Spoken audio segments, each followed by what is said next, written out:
When is the last time that you had a drink? And I actually mean alcoholic, a beer, a glass of wine, a mixed drink, a cocktail. The reason I'm asking is because that is the conversation we're going to have today. My guest is Sara Doell. She is the recent best-selling author of a new book, her second book. This one is called Next Time Leave Me on the Floor: My Journey from Drunk AF to Sober AF. Sara is an athlete. She is a collegiate golf coach. She and her wife, Kat, live in San Francisco, and this book is a very personal story. And yet, because of her personal story, I think she invites all of us to consider our own. In this conversation, we're going to talk about alcohol and how it is used in our culture and our society, how normalized it is. But it is not a call to stop drinking or to change anybody's life. It's really just a deep dive into what happened with Sara when she made a decision. One decision that not only changed her life, but I guarantee that someone listening right now, it will change yours too. So with that, I'm going to invite you to sit back and listen in as Sara Doell shares her story. This is It Just Takes One. One person, one experience, one moment to change your life.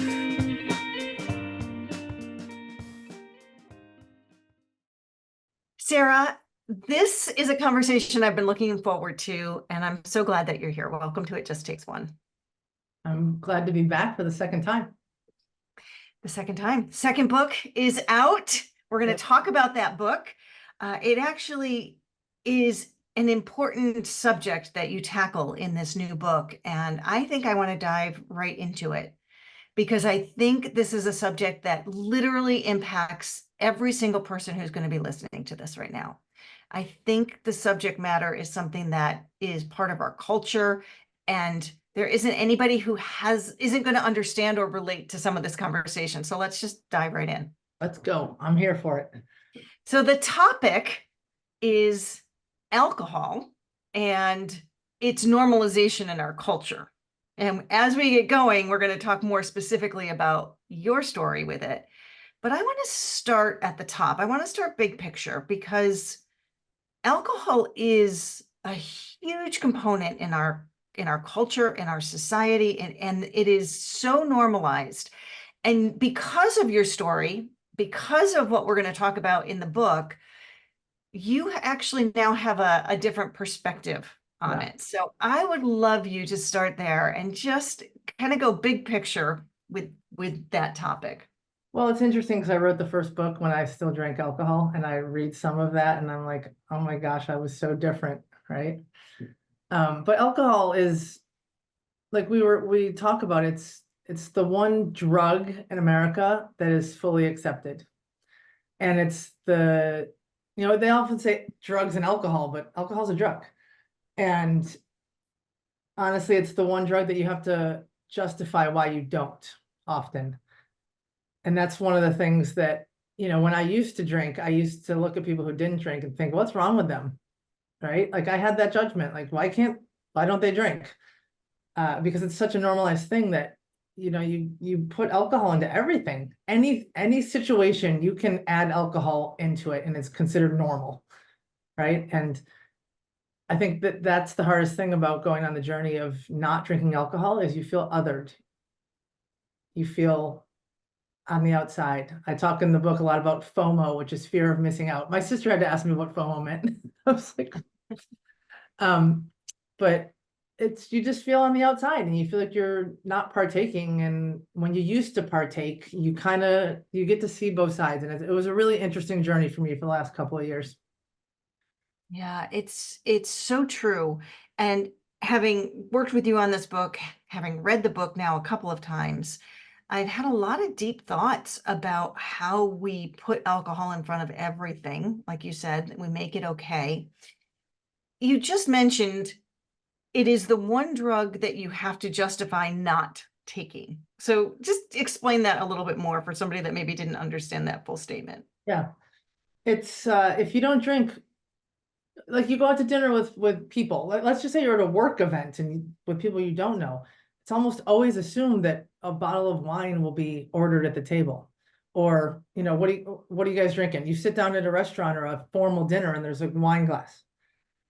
And it's that thing where it's like, oh, do you want red or white? Like there's never do you drink alcohol? No one ever asks that. They just assume it.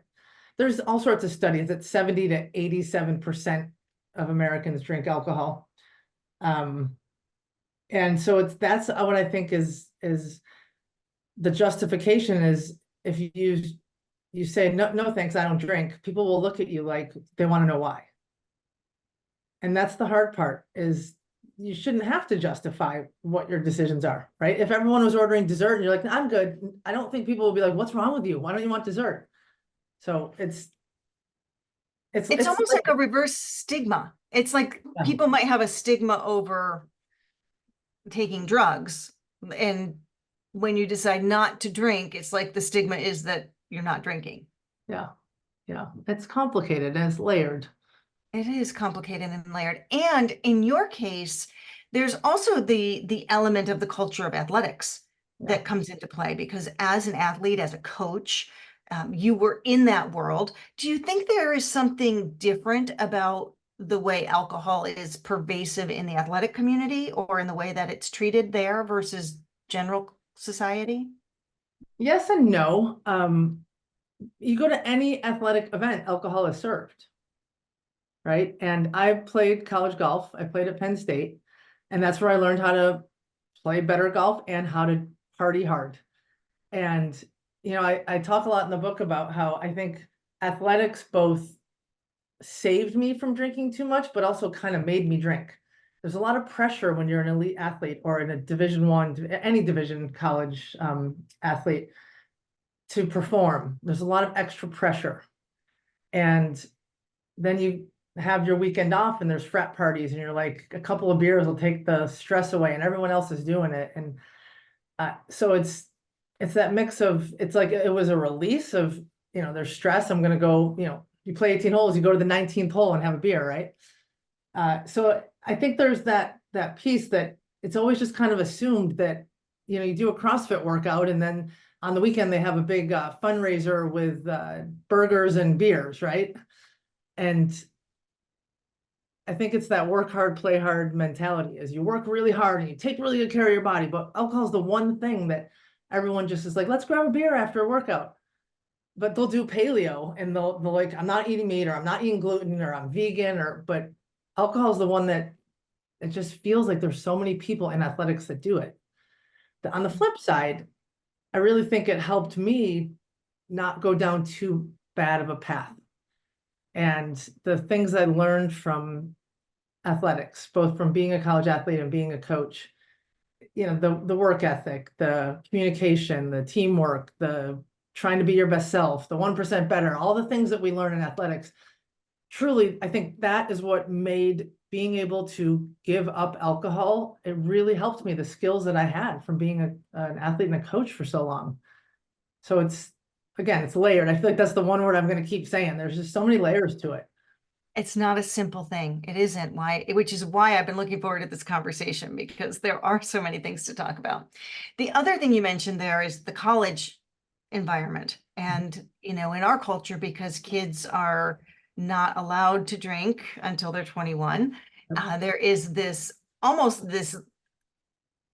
idea that there's being an adult, the cool thing to do is to drink.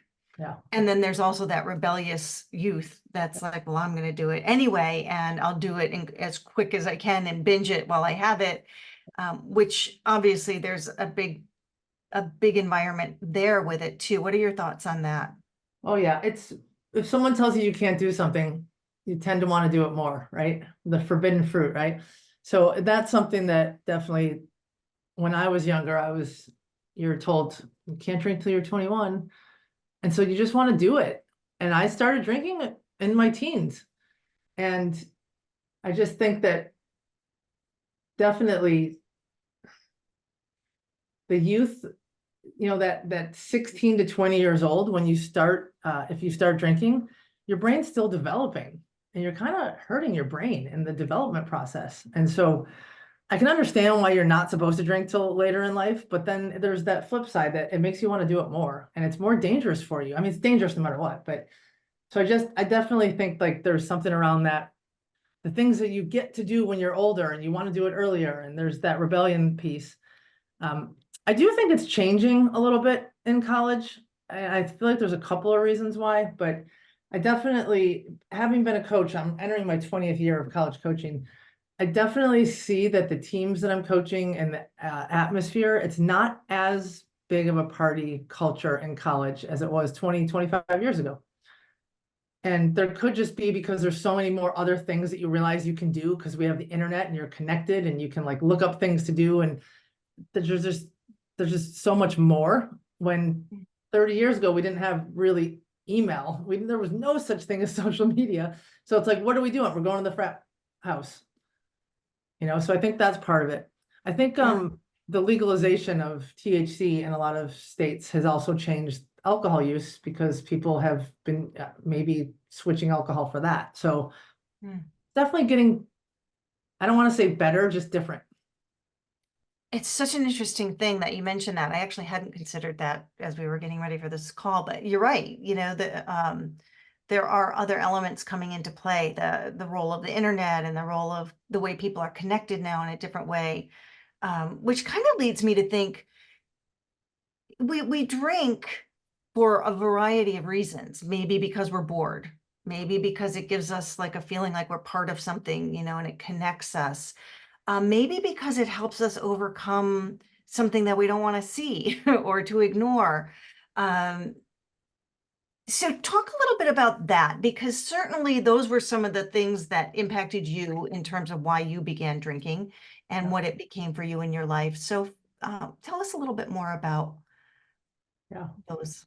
I think there's a couple of things that, it's really hindsight's a perfect science. And I can look back and I've done years of therapy. So have a better sense of kind of what happens in your childhood really affects you later. And, I grew up with a mother who suffered from severe bipolar disorder, who's passed away about 5 years ago.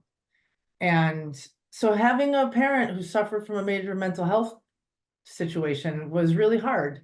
And I was always trying to fix it or be better, or I just never felt like I was good enough, right? Add on to that coming out of the closet at an early age. And my family, my parents were not very fond of it to start. My mom actually kicked me out of the house and moved out for a couple of weeks. It was a horrible situation. 20 years later, both my parents walked me down the aisle. So we got there. But, having some kind of childhood and young adult trauma, you're more apt to turn to other things to get away from it. And I don't think I realized that's what I was doing. Add on the layers and the pressure of college, and the I'm not good enough, I'm starting to come out and I'm afraid that people aren't going to accept me. And I've got to play really good golf and there's all this pressure. And then there's school and trying to navigate friendships and relationships and, hidden relationships, all of these things. Sometimes I think I just started drinking and I used it as a coping mechanism. I didn't realize that's what I was doing. And once I realized that that's what I was doing, it was in my late 30s, early 40s. And by then, you've been drinking for 20, 25 years. And in my life, it's gone like this. There was times where I didn't drink for a while. There's times that I was a heavy drinker. And I just think it became a coping mechanism and then it turned into a habit and then it turned into an addiction, because alcohol is one of the most addictive things that we consume. And I got to that point that I didn't know how to stop. Like the people that can drink one glass of wine, I admire those people. I don't know how to do that. Like one turns into 4. And so I knew what was happening and I was fighting it. And I would do don't drink for 100 days. Don't drink for golf season. Like I don't have a problem. I'm really good at abstaining. It's just the moderation is not in the cards for me. And so I feel like, just looking back, there's just so many reasons that I turned to alcohol, and it's easier to look back now and understand why. At the time, it was like trying to fit in, everyone's doing it. you know, you don't want to seem othered when you already feel othered for other things. That's a weird statement. There's a lot of others.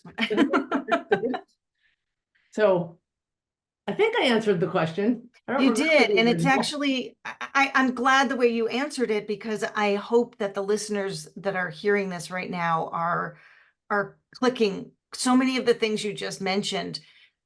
Certainly childhood trauma, grief, your coming out, anybody in the LGBTQIA community, you know, there are so many elements of what you just said, wanting to fit in, self-esteem, all the reasons that we start drinking alcohol, and in many cases it turns into something more than that. So let's talk a little bit more about your case.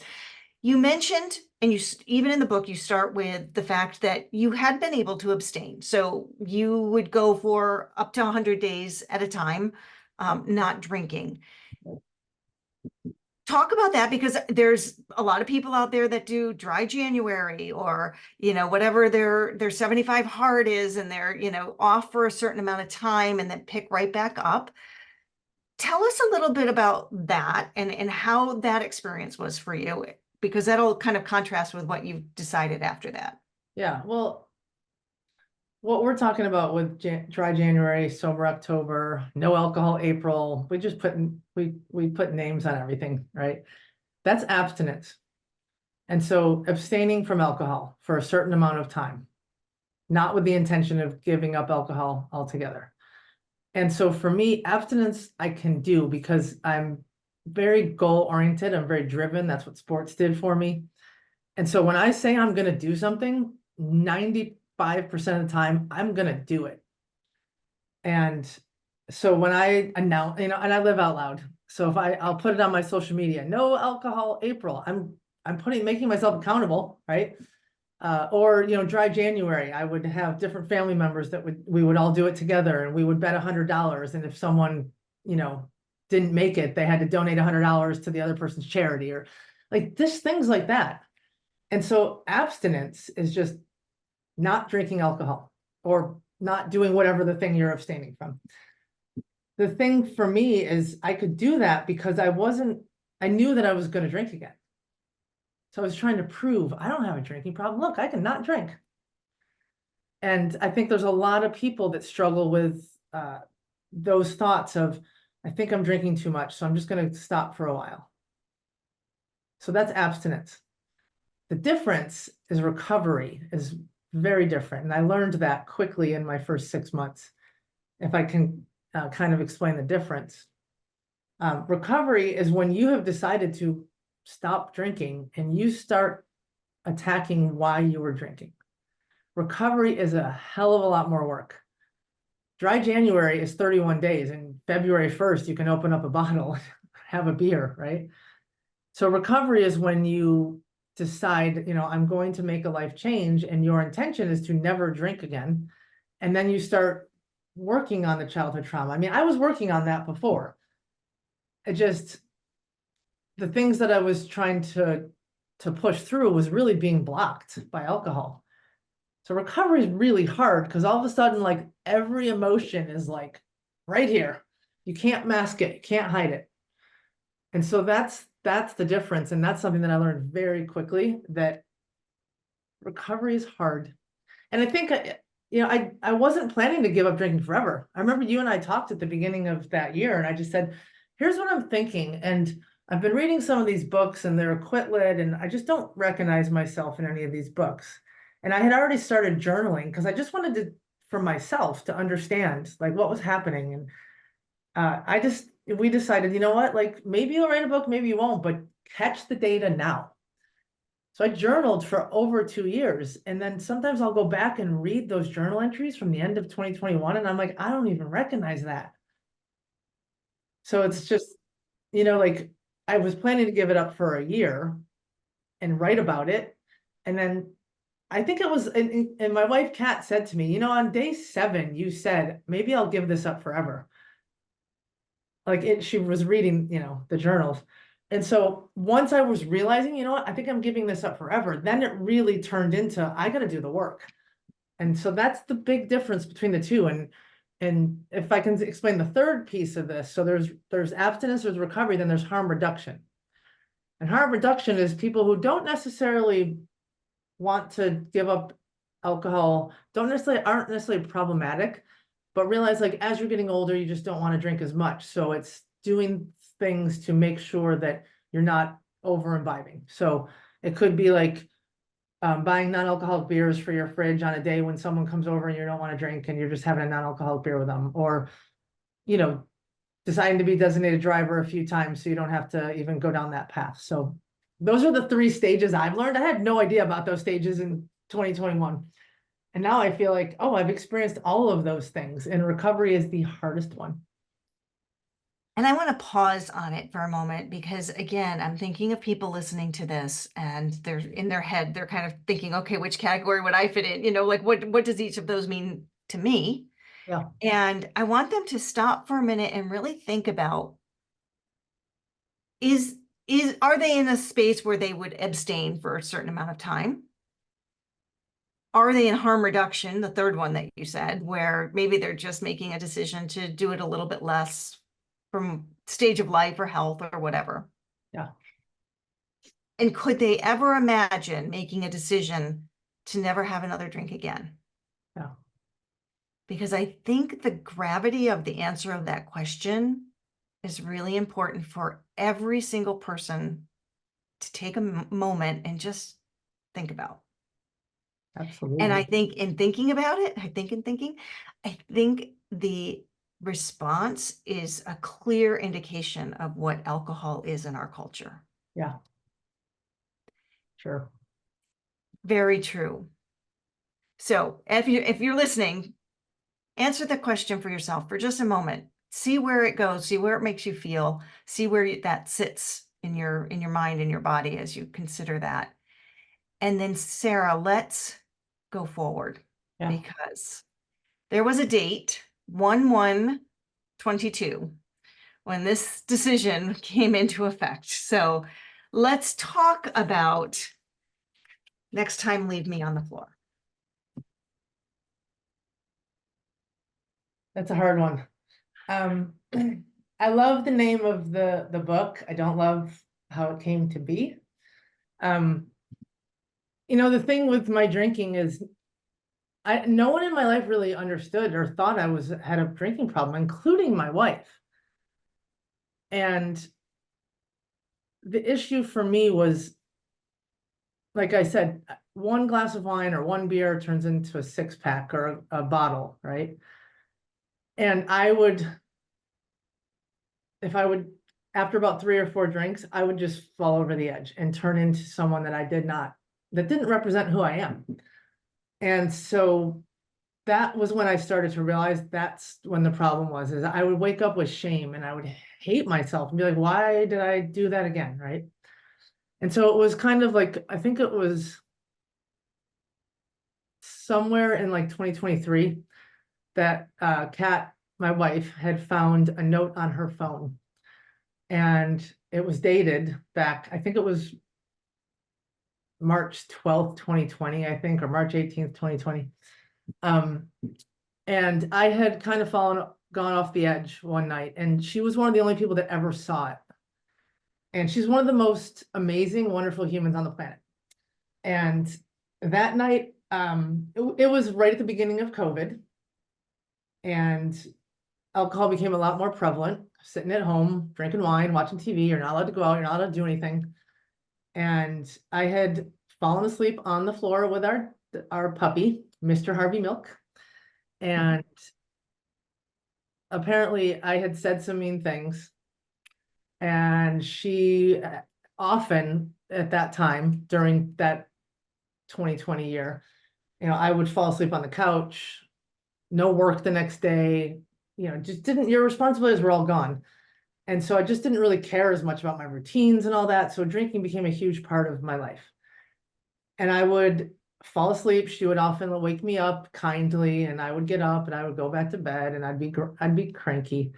But that time I got up and I yelled, next time, leave me on the floor. And the next day I woke up, I was mad at myself. I was ashamed. I didn't really remember it all. And so Kat didn't tell me everything I said, because it was often like she had feelings about how I became after a certain amount of drinks, but she didn't have anywhere to put them. Because in the morning, she was trying to save me from myself, because I was like full of shame and guilt and, self-loathing and all of that stuff. So it was a couple years later, and I was a year and a half into not drinking. And she came across a note on her phone, and she told me it. She read it to me, and I was like, and she said, I don't remember that person. And the first thing I said was, thank you for the title for the book. And, it's horrifying to think some of the ways that I treated her, and she didn't deserve that. And the way I treated myself. And so, it's a hard thing to think about, but you got to share that story, because often, and that was 2020. I didn't quit drinking until 2022.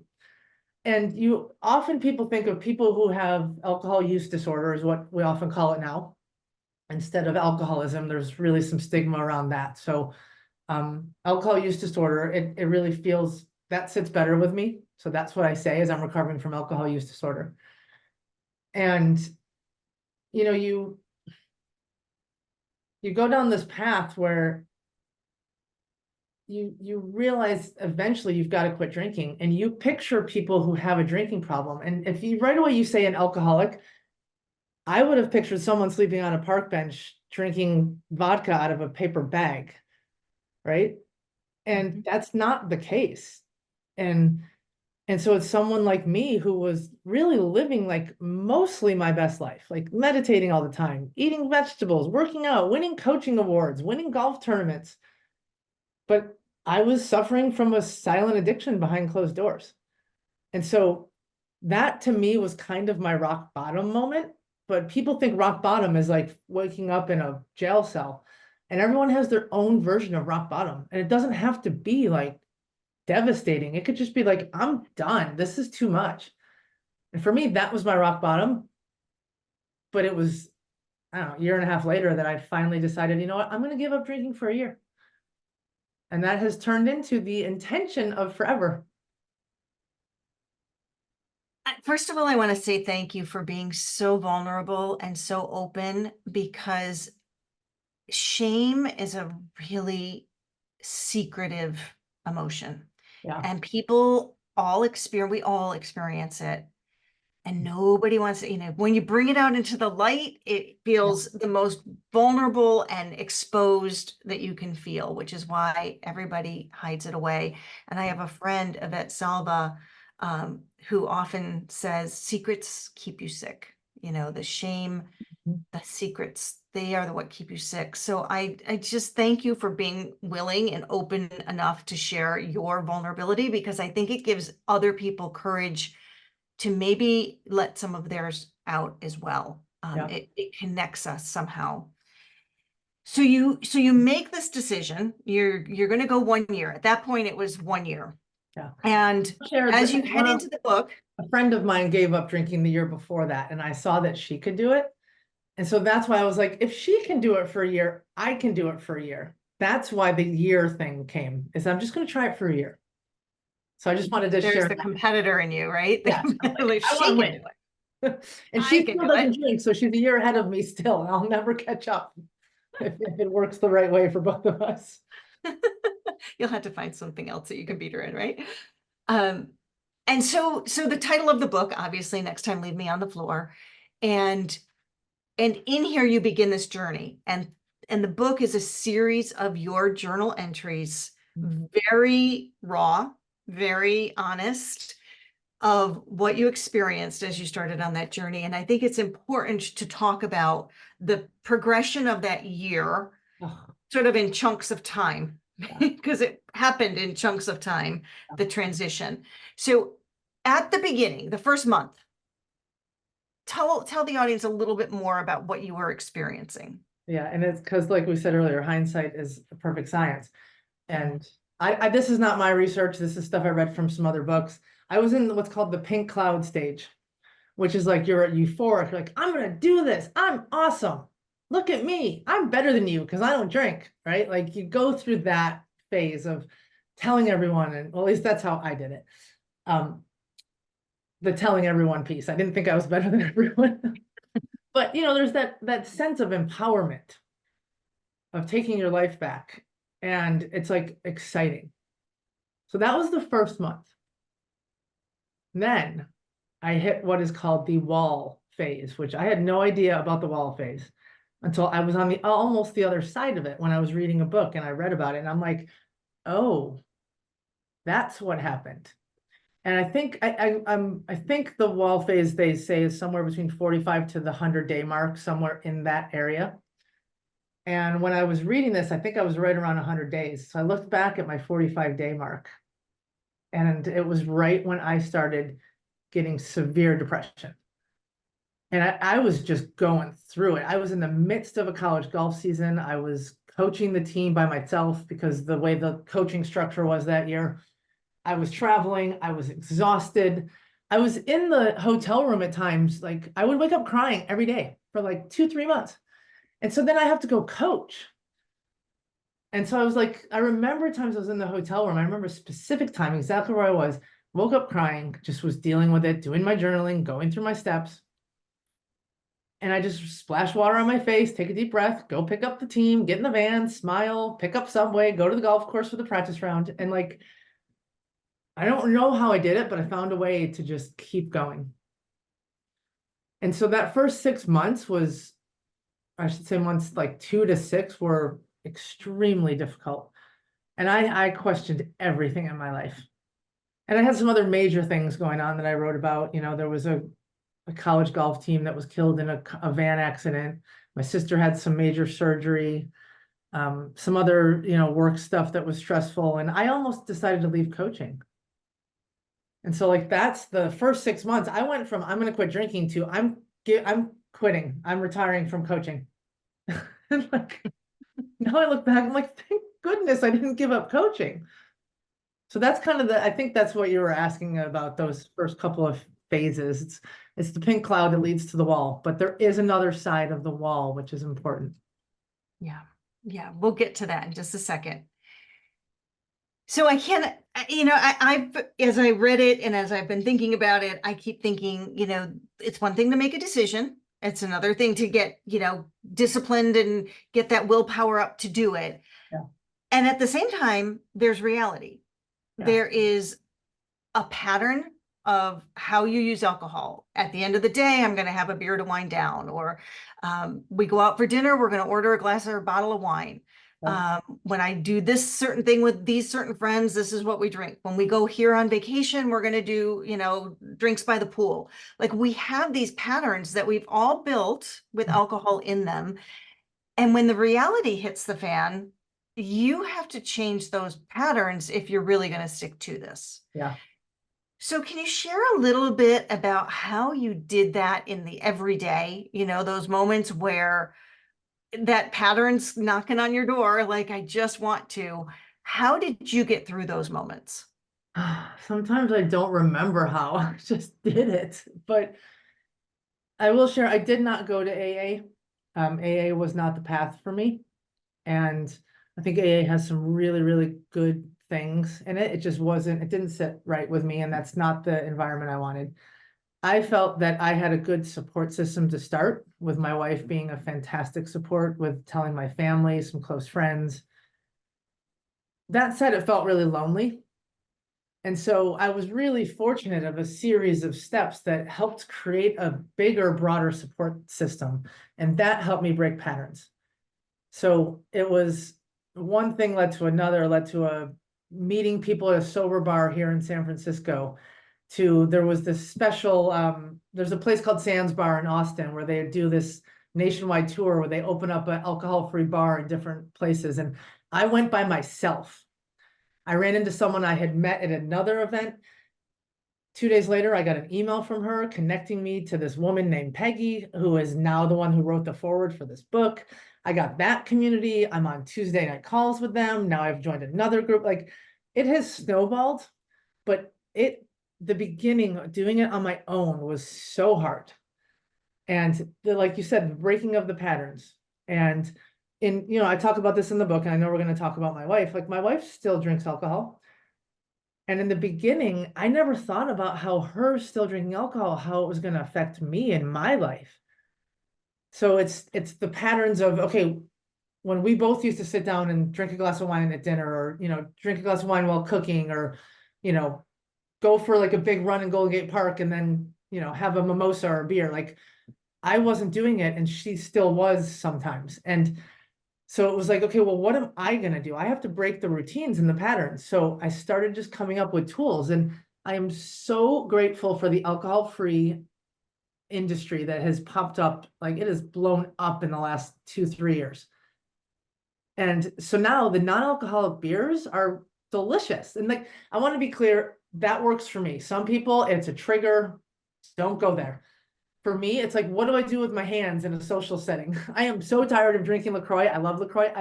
After a while, you're like, I want something else. I want something more than water or cranberry juice and tonic water, right? So for me, it was always having non-alcoholic options in the house. And so when I felt like, oh, I love a glass of wine, I have these little mini cans of sparkling wine that actually are decent. So that's one of the things but it can also, if it's not that, it could be at that 5 o'clock, they call it the witching hour, the 5 o'clock hour. You take the dog for a walk, or you call a friend who is also on that path, or you decide to go to a restaurant that doesn't serve alcohol. Like, you have to, like, that's something that I learned quickly, is you have to have a plan going into situations where it used to be like not even a talk. It was just, oh yeah, we're having a drink. And you have to go in and be like, I have to have a plan, or remove myself completely from those situations. Yeah. It's challenging. I love at the end of the book, you actually leave the reader with a list of things that you could do if you needed to break the pattern. Pint glass replacements, true yeses, and fake marathon training. So there is a list of lots of things. I can't remember how many I'm looking right now, but there is a list of about 50 or 60 things, 50 of ideas to help with those plans, which I think is really useful. And one thing that you said that I think is really important is having that support network. Yeah. So knowing who the people are that are going to support you in this, because there are so many people who will not support you in it, correct? That was some of your experience too. Can you talk about the experience from people that were not supporting it, especially early on? Yeah, I was fairly lucky, quite honestly, that I just have really good people in my life.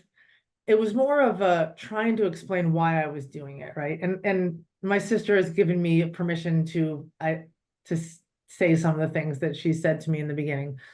And like, I remember saying to her that I was thinking about giving up alcohol for a year, and her response was, don't you think you should come up with a more realistic goal? And I was like, challenge accepted, let's go, right? And we got into kind of a heated conversation, and she said she realized it was more of a projection, that she was like, I could never give up alcohol for a year, or I don't want to, right? And actually, since then, my sister hardly drinks anymore. But sometimes I think that if you get any opposition, it's not about like my drinking, it's about the person wondering, oh, do I have an issue? Or why is she giving up alcohol? She didn't drink that much and she had a problem, and I used to go out for beers with her, right? So I think that's some of what happens is when you, and I have some friends in the alcohol-free community now that have actually left friendships because they decided to quit drinking. I was very fortunate that I have not lost any friends because of this. Some of my friendships have changed in a little ways, that we do different things or it's just different, but I've been really, really supported, and I feel very fortunate. My sister, like, she didn't quite get it in the beginning. She sends me like mocktails. She sends me ideas. She's like, she was on my launch team. She got all of her friends on my launch team, like, for the book. And like, it's just people, it's kind of like, my mom having to understand when I came out took her a while to be accepting. Some people just, when someone in your life makes a big change, they have to adjust to it. And for the person making the big change, you have to give people space to adjust to it. Great advice. Great advice, because you're sort of battling through it yourself and recognize, you want everybody to be right where you are with it, and not everybody is. It's a big change for them too. So giving them the grace and the time to just come to their own acceptance of it is huge. And that brings us to Kat, because Kat, your wife, is your biggest supporter, no doubt, other than Mr. Harvey Milk, your little puppy down there at your feet. Kat is, an extraordinary woman, absolutely, and has made a different choice than you. And I think it speaks a lot about relationships and what relationships are and how to foster good communication in a relationship and how to accept people. So I'd love to have you share a little bit about that. Well, right in the beginning, I always grouped my drinking and Kat's drinking together for a long time, and that wasn't fair. Like, we've been together, married for 10 years, together for 13. And I was the one that was always struggling with, I want to quit drinking. Whether I was saying those words or not, I was putting shame and judgment on drinking, and I was doing it to her too. And that's not fair, because she doesn't have an issue with alcohol. She had a different upbringing, right? Her family would often drink wine together, or it was a part of it. I had a mother who, you drink 2 glasses, do you have a drinking problem, kind of thing. So we came from different backgrounds. I had a lot of like shame and guilt from what my mom was saying. Kat was like, there's nothing wrong with having a couple glasses of wine, right? And so I was trying to group us together, and it was unfair. And it was like the only point of contention in our relationship. And any fight we had is usually when I was drinking. I don't think we've really fought since I quit drinking. And so I just want to share that backstory. So, I think in the first couple of months, I told someone about my quitting drinking, and they said, did Kat quit? I was like, no. And she's like, are you guys going to be okay? And at that moment, I was like, what a silly thing to say. Why would we not be? 9 months later, I'm like, oh, because I never thought about how I wanted to give up drinking, and my wife still consumes alcohol, and it's in our house, and it's not every day, it's not all the time, but it's there. And so I just never thought about how that's something I just didn't think about. Neither of us did. And again, the beginning, I was only giving it up for a year, but then when it turned into more, then it was like, okay. So then I was stupid, and I would try to get her, like, I was upset with her for drinking. And it's like, I wasn't upset with her for drinking. I was upset with myself that I had developed a drinking problem, but I was misplacing it on her. And she is wonderful. And we worked through it, and through a lot of my own therapy. And I found a fantastic therapist, and who really deals with addiction and recovery and really helped me along the way. We've been working together for almost a year now. She helped me realize and be able to set up boundaries with Kat that Kat and I were trying to do, but we couldn't figure out how to do it. Because for me, sometimes I was like, I don't care if you have a glass of wine, I'm good. I was in a good space. Other days she'd be having it and I'd be seething, like, why are you drinking? Right. And then for her, she was like, I don't know what's good enough. Like, you asked me not to drink, I don't drink, but then a couple days later I'll have a glass of wine and you're mad at me. But so finally we just decided, like, to set aside on the calendar days that alcohol is not a part of either things that we go do or the full day. Like, just so I know, like, this is a day I know that when I go home, we're going to sit together and have a AF beer together. AF is alcohol free. And so, and create boundaries around things like, and we started this from the beginning. She never asked me to buy alcohol. I am the grocery shopper in the relationship. She is more of the cooker. That means I have to do the dishes. But she never asked me to buy alcohol. And every once in a while I would call and say, hey, I'm at the grocery store. I'm good. Do you like, I'll get you a bottle of wine if you need, or do you need anything? And then we just decided I don't even do that anymore. It's either, that's just a thing we don't do. She never asked me if I'm like, like when you're sitting on the couch and one person has the dog on the lap and the other one gets up. That's the moment you're waiting for, like, hey, you're in the other room. Can you get me something? She has never asked me to pour her a glass of wine or grab her a beer. And that's like, those are the things we said from the beginning. It was the added layer of, where does alcohol fit? Because, and I say this in the book, like, if I had a problem with like cocaine or heroin, no way Kat would have cocaine or heroin in this house, right? And this is the difference with alcohol. And And so like, it felt unfair. Like, why is there alcohol in the house? But I don't want to ask you not to, because the problem is not for you, it's for me. And if I ask you to quit drinking, you're going to resent me. You're going to do it because I know she would if I asked her, but I don't want to ask her to do that. So it's, again, back to the very layered. And we got to a point where we just communicate. And sometimes like we'll pick out days. We'll be like, hey, on Friday, let's go to that Eden movie theater, and we're not drinking, right?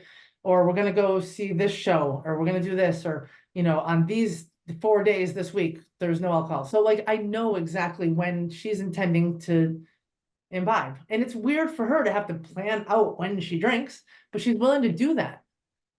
And it was a lot harder to get to that, to be able to get to the point that I felt comfortable publishing this book, talking about that, having Kat be comfortable that I'm sharing our life. And I'm just so proud of where we've gotten. I think there is such a statement in the whole story you just shared about relationships in general, how we do tend to want to make somebody else be what we want them to be, or choose what we're choosing. And this resentment we can build up, and can build up in any relationship on any topic, not even having to do with alcohol, but on anything. Why do you put your socks next to the laundry instead of in the laundry? I mean, there's like 100 things that we can get upset about, that somebody's not doing the way we want them to do it. But what I think it speaks to is that you both appreciate each other, and what you sounds like you've come to is this recognition that you're different, and that is absolutely okay. And the important thing is the communication around it, to make sure that you're on the same page. Yeah, absolutely. And that's a spouse. It's important to think about friendships too, and other people in your life. The one thing that I have realized is I'm not anti-alcohol. Like, I don't care. I mean, other people, if you can have alcohol in your life and it doesn't become problematic, where it's really, really harming you, good for you. And so it's interesting. I went on a dinner with some people through a work thing the other day, and someone who's sitting next to me, they were drinking wine at the table, and everyone knows I don't drink. And I love being able to say I don't drink. And the one woman next to me said, I was thinking earlier, I had mentioned maybe we shouldn't drink wine at the table because you're here. And I was like, thank you. And that was my choice. And I appreciate you thinking how it might affect me, but this is a choice I made, and alcohol is everywhere in our society, and I have learned to be okay to be around it. But I appreciate that. And so it's for people who have someone in their life who's quitting drinking or struggling with alcohol.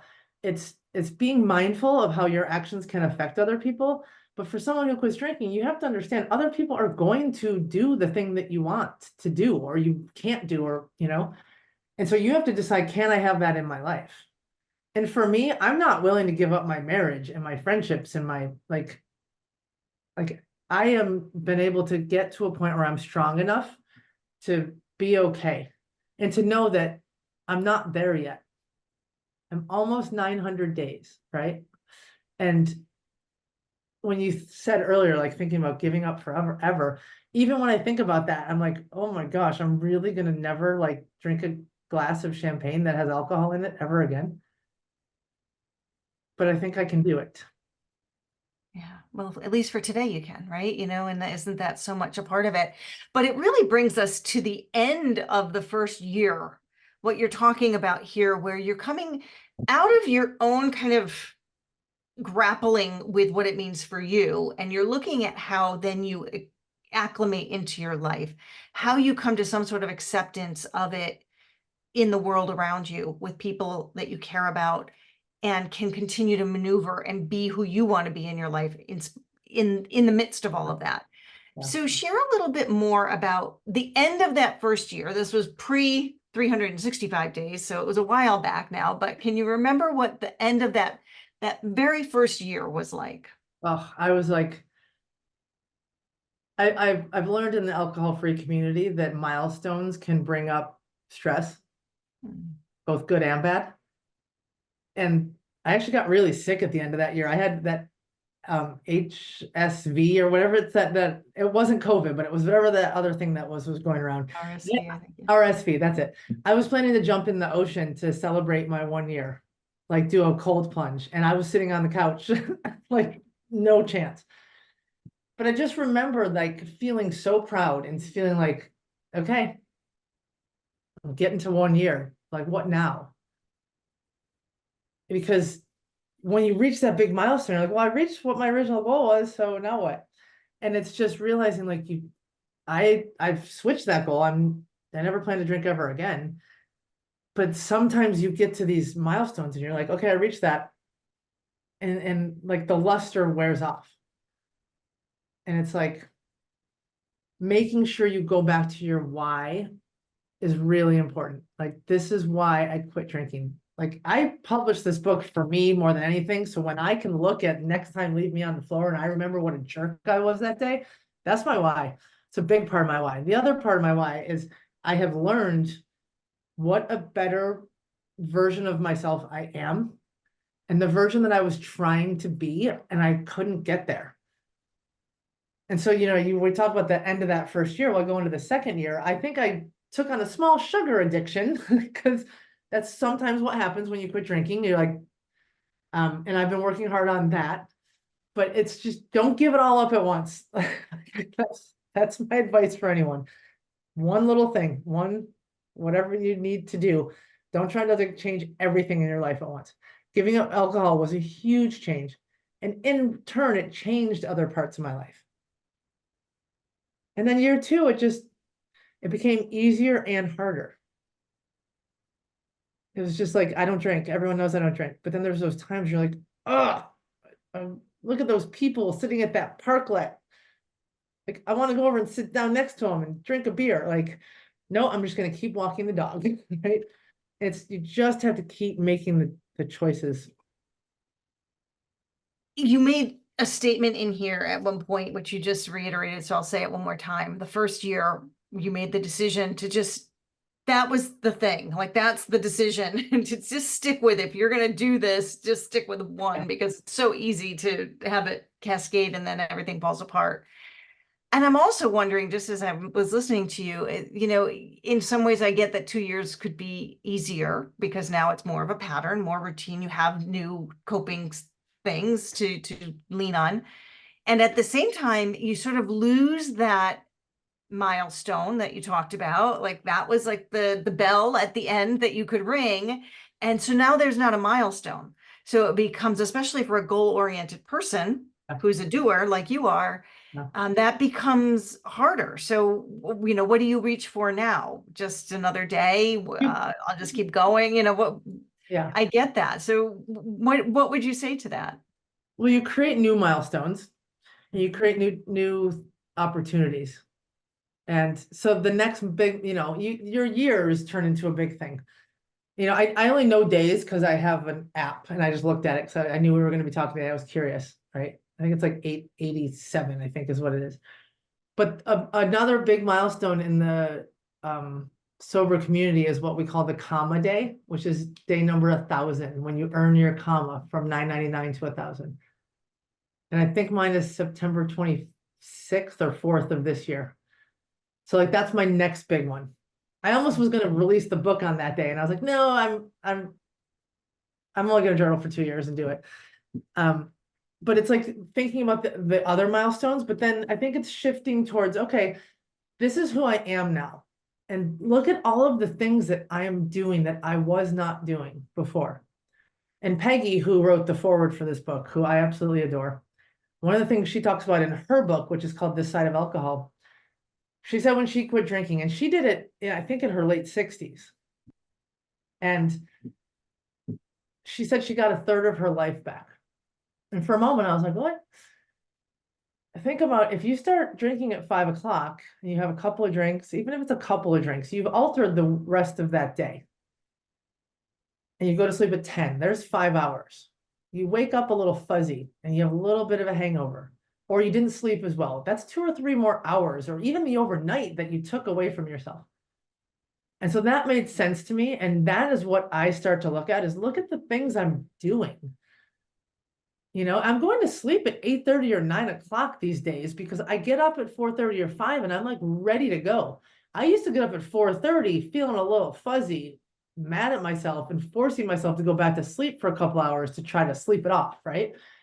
And it wasn't all the time, but it's just, that's the stuff that now keeps me going, is I just have so much more than I do and I enjoy doing.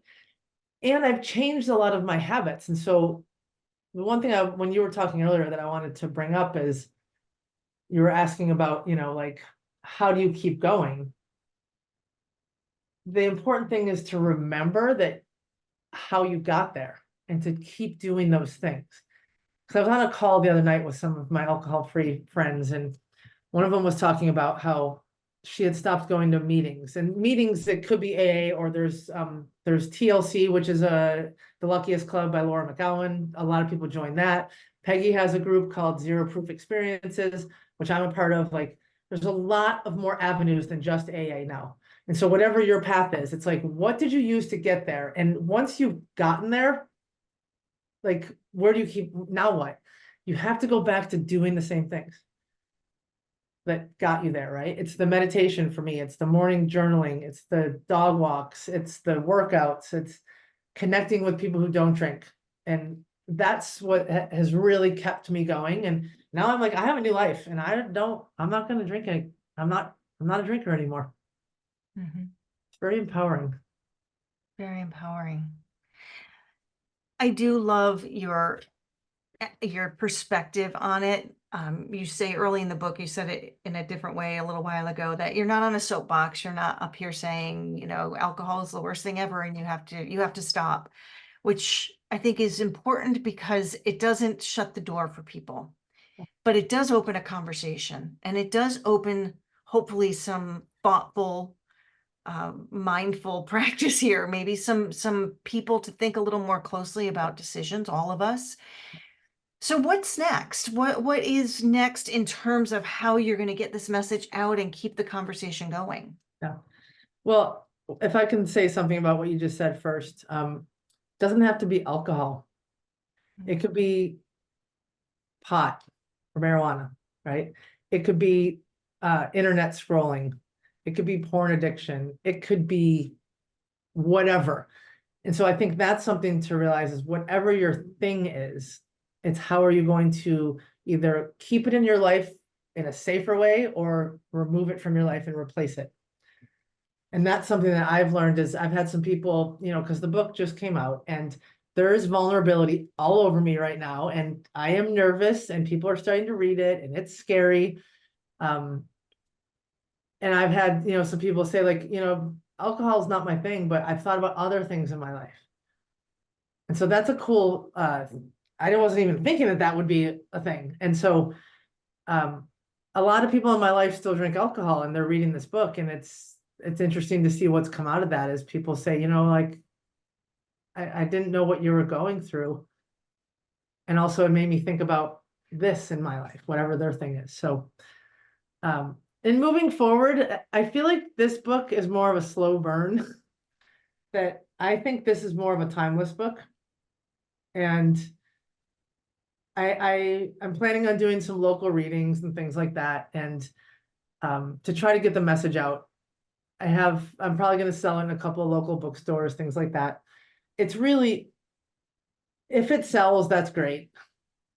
I put this out because I want to be able to help people, and I know I've already helped some people, and so my job is done. You know, and I'm going to keep working on kind of marketing it and doing the behind the scenes stuff, but really just being able to sit here and have this conversation, and I haven't started crying, is progress for me. And, you know, I don't really know what's next, other than I'm just going to keep going and keep living like the fuller version of me that I'm really starting to become proud of. And like me 5 years ago, I don't even remember her. If somebody's listening, tell them where they can get it, because if they are wanting to learn a little bit more and take this into to their own life a little bit, where can they get it?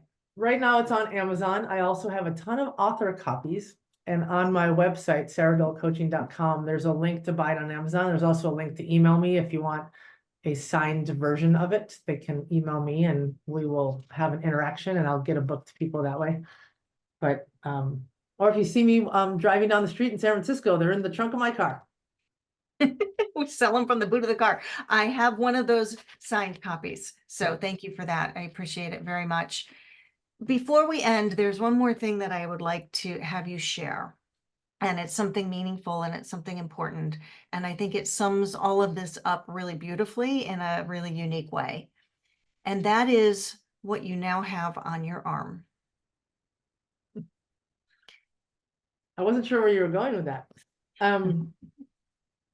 I have 2 tattoos on my forearm. I'll actually just show it right here, right? This is a bracelet, but right here it says 1/1/22. That's the day I quit drinking, and it's in Kat's handwriting. And I asked her to write it out, and she probably wrote it 1,000 times till I picked the one I wanted. After a while, she was like, I just don't know how words work anymore. But I first got like just that tattoo of 1/1/22, just to remind me. And I'm right-handed, so whenever I'm doing anything, it's right there. And that's why I picked that exact spot. I decided this is actually second tattoo is the California poppies. And it is only about 3 weeks old and I absolutely love it. And it's, once you get a tattoo, all of a sudden you're like, oh, I forgot that was there. Like, oh, wow. I wasn't planning on getting a whole forearm tattoo, but here it is. So California poppies, I did some research on, and there's 2 meanings behind the California poppy for me that I decided to take from all this research I did. One is that when wildfires happen here well, not in San Francisco, but in California, often California poppies tend to pop up and fill that area. And so many people believe it's a sign of recovery. And as soon as I was Googling that, I was sitting right here. Kat walked in and I showed it to her and she read it and we looked at each other and I started crying. She goes, that's your tattoo. The other thing is when a poppy is in good conditions, that's when you see poppies that are open because they're receiving the light, they're receiving the sun, everything is good. And then when there's adverse conditions and it's foggy and windy or it's raining, they close for self-protection. And so that's why I got one that's open, one that's partially open, and one that's closed. It just felt like it fit perfectly. And so it's just a reminder. Having a book is amazing and putting it out there is amazing and telling everyone that I've done it. Now I keep going and I needed to make sure I had enough things in place to help me. And just having this on my arm is a huge part of that. So beautiful. It's so beautiful. And you are open and blossoming. You can see it. I've known you for a few years and you're glowing in a whole new way. And I know it's partly because of the decision that you made and your ability to continue with your goal. But I also know it's that feeling of that you did something that mattered for yourself. And it shows, it's beautiful to see it. So congratulations on the new book, on everything that's happening. And I look forward to continuing the conversation. Thank you. And I appreciate you and Scriptor Publishing for helping me get this second one out. Really excited for people to read it and see who we can help. Our pleasure. Always great working with you, and we'll talk again soon. All right. Thank you.